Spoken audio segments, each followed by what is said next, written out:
रण हाक पड़े रजपूत चढ़े फिर द्वार खड़े मन सोचती थी। कभी काग लखे છે કે બુંગીઓ દેવાણો અને બુંગીઓ દેવાણો એમાં ઘેર ઘેરથી રાજપૂતો આવ્યું હતું સજી અને એમ કહેવાય યુદ્ધના મેદાનમાં ધર્મના ધીંગાણે જવા માટે તૈયાર થયા અને એ વખતે એક રાજપૂત યુદ્ધ માટે તૈયાર થઈ અને આવ્યું હતું સજી અને રાજપૂતાણીને કીધું કે રાજપૂતાણી હું યુદ્ધના મેદાનમાં જાઉં છું અને તમે તમારો ધર્મ હાચવજો।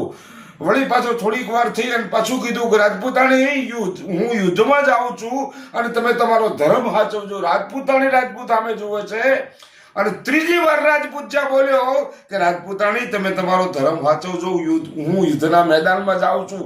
અને તેથી રાજપૂતાણી હાક કરી કોને? દાસીને।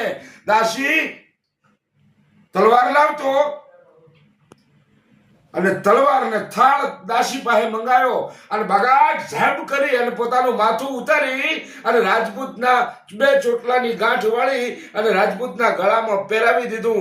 રણ હાક પડે રજपूत चढ़े फिर द्वार खड़े मन सोचती थी मेरा मोह बड़ा इसी काज खड़ा फिर शीश धड़ाजी में काटती थी मम शेष लटा सम केश बटा पति देव को हार पहनावती थी अरे समदूतनी थी अब दूतनी थी सोई हिंद की राजपूतानिया थी। મિત્રો આ રાજપૂતાણીની પરંપરા છે અને એ સંસ્કારને પરંપરા જાળવવા માટે કવિઓ સજ્જનો સંતો આ બધું આપણને જ કહેતા હોય છે કે પરંપરા જાળવો, બાકી તો તમારી મરજી અને ઠાકર કરે એ ઠીક।